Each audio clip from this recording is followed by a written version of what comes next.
blokir Bella, Reza blokir awak kena blokir. Wah, sini lu demo ke rumah gua biar gua demo balik klinik lu yang jual obat ditarik BPOM. Sok lantam tersangka tolol.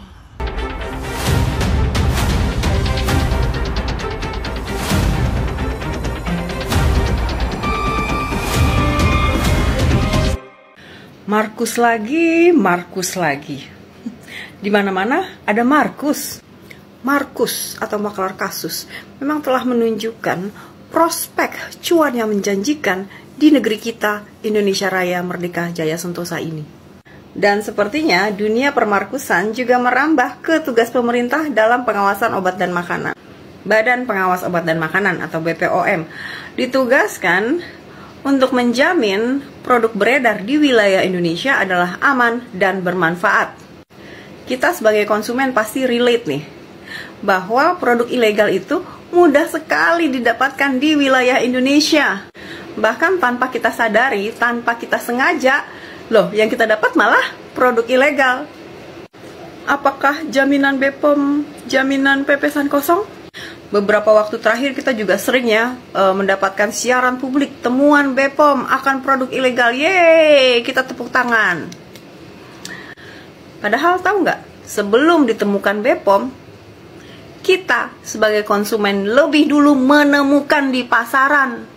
Nah, sudah mulai terbuka kan apakah publikasi temuan produk ilegal oleh BPOM itu sebagai bentuk pengawasan yang efektif. Prestasi dan kinerja BPOM kok harus menumbalkan konsumen sih? Laporan ke atas asal Bapak senang. Terus dari publikasi temuan BPOM yang jadwalnya beberapa kali setahun itu, apakah ada jaminan bahwa semua yang ditemukan itu semuanya dipublikasikan? Ada jaminan nggak? Ada transparansi nggak? Karena disitulah Markus bisa beraksi. Wah, produk lo kena temuan nih. Takut dipublikasikan? Jangan khawatir. Kirim aja bungkus kopi. Salam, apoteker pinggir jalan. Jadi waktu itu Fitri tuh ya intinya mau bantu Koapek lah kayak gitu. Banyak banget yang harus diklarifikasi sama si Markus, maklar kasus.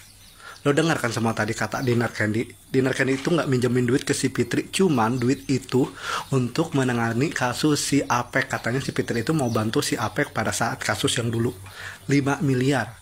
Berarti lo bayangin lah ya, si Fitri ternyata ya mungkin maklar kasus, jadi dia ngurusin kasus-kasus besar tapi dengan bayaran miliar kayak gitu. Nah dari sini sekarang kita tahu bahwa si Fitri itu mempunyai koneksi sama orang-orang yang memang berurusan dengan hukum. Makanya si Fitri itu dijuluki dengan maklar kasus. Pasti lama-lama nih si Fitri langsung ini nih klarifikasi lagi nih. Kalau saya itu dituduh memakai tangan RG ini, ngapain lama tangan RG? Saya pasti pakai tangan Iza Zega tuh. Untuk meneruskan laporan dia yang digebuk itu atas suruhan dia. Saya kan enggak. Itu masih ada loh laporan Iza Zega di Polres Jaksel. Untuk kesaksian palsu itu. Iza Zega ingat loh, udah ditahan loh. Dia yang digebuk, dia yang ditahan. Dia udah ada laporan itu. Kalau saya memang mau pakai tangan orang untuk menjarain si NM, bukan pakai tangan Reza Gladys lah yang duluan, Iza Zega aja yang sama-sama onar gitu kan. Saya speak up aja, itu gimana? Karena saya saksinya pada saat itu Iza Zega itu emang disuruh dipukul, dan saya tahu siapa yang mendanai, saya tahu gitu loh. Tapi kan saya enggak. Kadang-kadang mereka ini bener-bener lah. Kalau memang saya ada dendam terus saya pakai tangan orang lain untuk menjarain, nggak usah urusan Reza Gladys, Iza Zega duluan tuh. Dan saya mau bersaksi, dan saya bisa bersaksi karena saya punya percakapan pada saat dia ngegebuk Iza Zega itu suruh siapa. Dan saya tahu siapa yang bayar. Saya sampai marah saat itu, kok kamu begini? Nggak boleh begitu. Sampai marah saya. Kalau saya mau, mah itu yang saya pakai, bukan urusan ini. Biar kalian paham ya. Nah, ada yang ngomong gini si dokter Bopek, lu pos kalau tahu link gue siapa jejeritan. Gue bukan jejeritan, mau muntah ngedenger lu ngomong begitu. Mau muntah, dokter Samira Bopeng ya. Kalau lu punya link yang bagus, gugurkan dulu kasus tersangka lu di Medan. Bopeng, Sinting, ngawur. Sini lu demo ke rumah gua biar gua demo balik klinik lu yang jual obat ditarik BPOM. Sok lantam, tersangka, tolol. Kalau Tante Judol itu udah rela dan udah ridho ya jaketnya itu dipakai oleh Nikita, kenapa dibahas terus?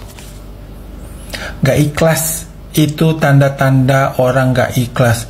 Dibahas di live, dibahas di grup, dibahas di story ya, padahal warna jaket beda, warna kancing beda, bentuk kancing beda. Punya tante itu kayak jaket-jaket yang dijual di emperan ya.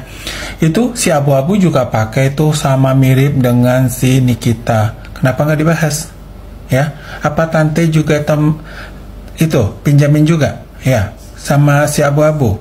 Atau tante ini pedagang bal-balan nih ya? Pasti pedagang bal-balan ya, ambil bal-balan barang dari luar negeri ya, dibagi-bagi ke temannya. Ayo ngaku, ayo tante. Reza Gladys, blokir belak. Reza Gladys, blokir awak kena blokir. Wah, Kangen kamu? kangen banget. Sakit hati nggak? Kangen banget kalau dia jual pemutih gigi, dipraktekin yang kayak lakban, walaupun dia pakai spinner. Cinta banget gue. Terluka? Terluka, dia yang terluka makanya main blok sama aku. Ini ada aku terluka sama dia. Reza Gladys, Reza.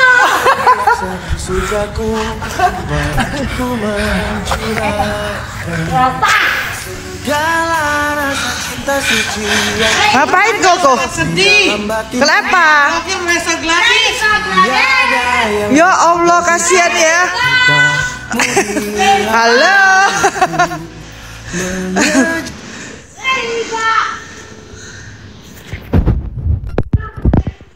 Aku dia laporan aja nggak tahu kok. Aku sebagai orang yang tahu dari awal. Wadidaw. Semangat, aku mendukungmu. Aku akan terus mengenyamatimu. Dia mengklaim katanya jaket yang dipakai Niki kemarin sidang itu katanya jaket dia yang dipinjam udah lama nggak dibalikin. Coba ini ART-nya Niki ngejelasin benar nggak itu? Nepos kalau ngomong tuh kayak udah paling iye gitu ya. Aduh guys, aku sebagai wanita yang paling bercahaya sekabupaten ya. Aku akan terus mendukung untuk meluapkan segala kekesalannya kepada Nikita. Kita jangan menghalang-halangi ya. Biarkan beliau meluapkan kekesalannya lewat masalah ini. Ntar kalau ada yang berani halang-halangi ya, kalian berurusan dengan aku akan terus mendukung Nepos dalam hal ini untuk meluapkan kekesalannya lewat masalah ini ya. Walaupun suka blunder, gak konsisten, tapi udahlah ya. Udah, kita fokus kepada tujuan, yaitu apa? Balas dendamnya tercapai gitu ya. Senang hatinya, bahagia, tenang, damai di alam baka. Kocak. Supaya tim dari Nikita Mirzani ini bisa memakan umpan mereka. Kemudian setelah itu ada buzzer yang masuk ke dalam, lalu mulai membuat keributan dan men-trigger ya tim Nikita Mirzani. Nah ini harus hati-hati dan waspada ya. Tetap fokus dengan apa yang disuarakan, tetap fokus dengan apa yang menjadi tujuan ya. Mereka sedang mencari ya celah bagi kalian agar supaya timbul suatu perpecahan ya. Saya melihat ada beberapa orang yang dari tim Nikita Mirzani, pendukungnya, yang saat ini sudah mulai terkena ya trigger tersebut. Saya tidak menyebutkan namanya. Ya, saya melihat seperti itu ya, dan mereka 80% sudah berhasil masuk dan menyusup, kemudian membuat satu kericuhan sehingga tim pendukung Nikita Mirzani ini saling menyalahkan saat ini guys. Itu hati-hati ya, hati-hati, karena sebelumnya di live sebelumnya saya sudah memberitahukan ya, itu sudah saya posting ya di feed postingan saya. Mungkin kalian yang sudah datang gabung di live saya sebelumnya itu sudah melihat ya analisis dari saya dan juga ramalan